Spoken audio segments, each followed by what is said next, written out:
ni Senadora Nancy Binay ang campaign posters ng kanyang bayaw at kalaban sa Makati mayoral race na si Congressman Luis Campos. Ang video ng pagsita niya ibinigay na ng COMELEC sa isa nitong komite. Nakatutok si Sandra Aguinaldo. Nakarating na sa Commission on Elections o COMELEC ang video na ibinahagi sa Facebook ni Senadora Nancy Binay, kandidato sa pagka-mayor ng Makati City. Dito inirereklamo niya ang mga campaign poster sa barangay hall sa barangay Pinagkaisahan.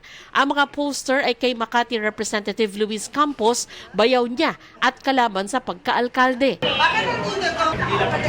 Kahit na barangay hall to eh. Dito lang po bilang isa. Pwede rin ako magbagsak dito? Hindi ko gagawin yun, nagbawal yun eh. Barangay hall. Sagot ni Campos sa isang Facebook post, hindi naman nakakabit sa anumang bahagi ng barangay hall ang mga poster.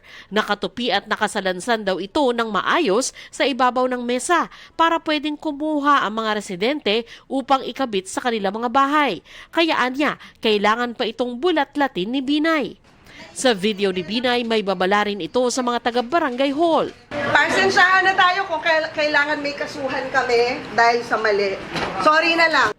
Katwiran naman ni Campos, hindi pinagbabawal ng Civil Service Commission ang barangay officials sa pakikibahagi sa partisan political activities at may laya raw ang barangay officials na suportahan ang napupusuan nilang kandidato. Si Campos ay asawa ni Makati Mayor Abby Binay na kapatid ni Senadora Nancy. Sabi naman ni COMELEC Chairman George Erwin Garcia, nirefer na niya ang issue sa COMELEC Committee on Kontrabigay. Sa ngayon, nasa 213 na ang hawak na kaso ng komite. Number one among the complaints is still the misuse of the ayuda, use of posters in state-owned facilities, vehicles, and other properties and equipments. Samantala, naghain na ng petition for disqualification ng COMELEC Task Force SAFE laban kay Misamis Oriental Re-electionist Governor Peter Unabia dahil sa pahayag na dapat magaganda ang nabibigyan ng nursing scholarship. Pinagbasehan din ang pahayag ni Unabia na nag-uugnay umano sa mga Muslim sa karahasan at terorismo. Hiniling ng task force na isuspend ang proklamasyon nito kung manalo sa eleksyon. Sa isang pahayag, kinumpirma ni Unabia ang petisyon pero sinabing mananatili siyang gubernatorial candidate.